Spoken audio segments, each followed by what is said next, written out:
gars, j'espère que vous allez bien parce que moi ça va. On se retrouve pour une nouvelle vidéo où on va parler du silence. Les gars, comme je vous ai toujours dit, ce n'est pas pour rien que, en tant qu'homme, on a une seule bouche et deux oreilles. La nature en soi, l'univers veut que on puisse plus écouter que parler. Celui qui sait maîtriser sa bouche a résolu 99% de ses problèmes. Ça me rappelle une histoire en fait que j'avais lue dans un livre, mais je sais plus c'était lesquels, je sais pas, peut-être les 48 lois du pouvoir ou influence et manipulation. Ça racontait l'histoire d'un homme là en Russie. C'était autour des années 1867. Dans le fond, les gars, c'était un prisonnier politique. Je pense que c'était un révolutionnaire, un truc pareil. C'était un prisonnier politique et il avait été condamné à une peine de mort. Eux, en Russie, à cette époque-là, la peine de mort, c'était par pendaison. Ce qui fait que les gars, vu qu'il avait été condamné pour la peine de mort, il devait être pendu. Et là, avec le temps qui est passé, on l'a sorti pour sa pendaison. C'était son temps, en fait. Et là, tout le monde était là, ils ont réuni la corde, la poulie, comment ça devrait se passer pour la pendaison. Les gars étaient là, il a fait les adieux. Et au moment de la pendaison, la corde, elle s'est cassée. La corde s'est coupée en deux. Et les gars est tombé par terre indemne, tu vois, il n'est pas mort. Et tout le monde a vu ça, tout le monde était étonné. Et eux en Russie, ils ont vu ça comme un miracle en fait.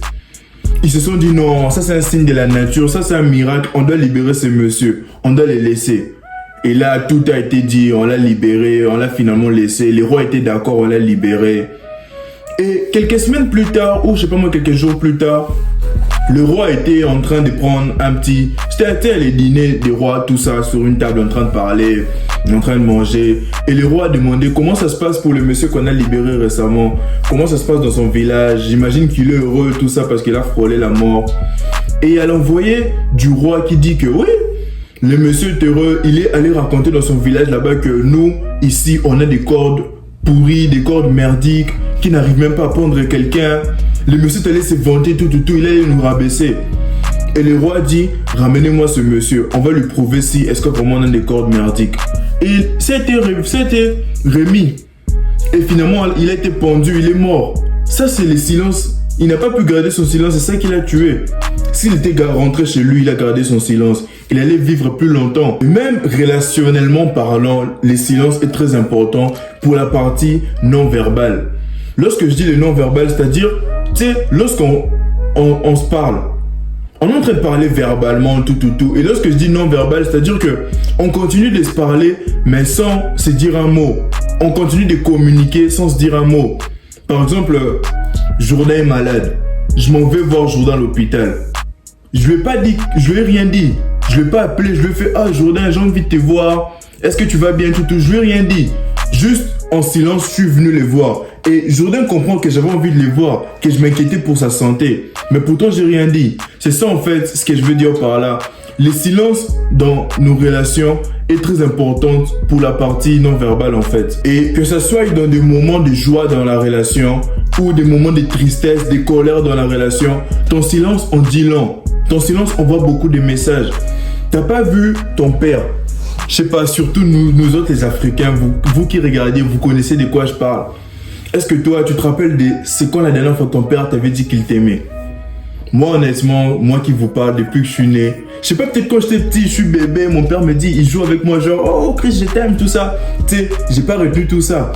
Mais dans ma tête, vraiment, depuis que je retiens en fait depuis que je suis capable de retenir toutes les infos, depuis que je suis petit jusqu'à présent, mon père ne m'a jamais regardé droit dans les yeux et me dire, je t'aime mon fils.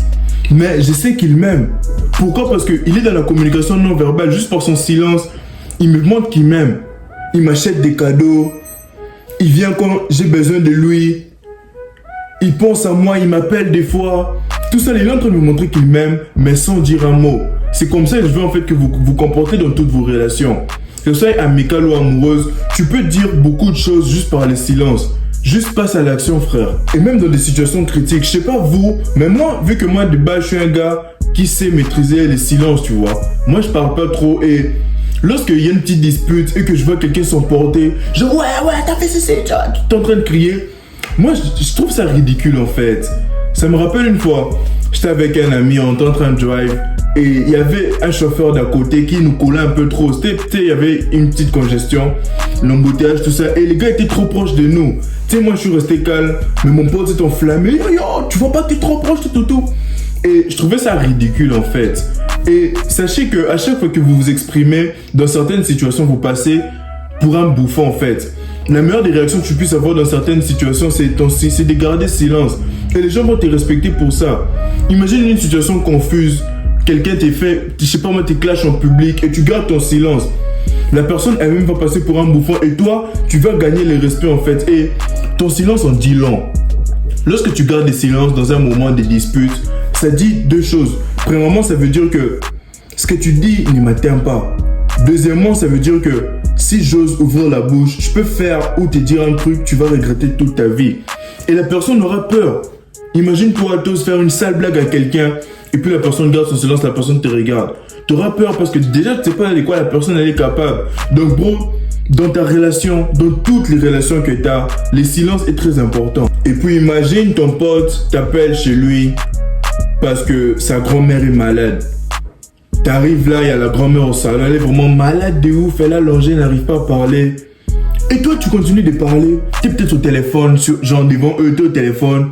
Ou bien tu es en train de causer avec la soeur de ton pote, tu vois. C'est un manque de respect en fait. Il y a des situations où ton silence prouve que tu respectes en fait la situation, que tu respectes tout le monde. Lorsque, dans certains moments en fait de la vie, lorsqu'on t'invite dans certains endroits, t'es mieux de garder le silence pour montrer que tu respectes ce qui se passe. Donc les gars, c'est un peu ça. Et n'oubliez pas que la parole en fait, dès qu'elle sort, tu peux plus la retirer. Tu peux gâcher une amitié de longue date juste pour une petite parole que tu as sortie.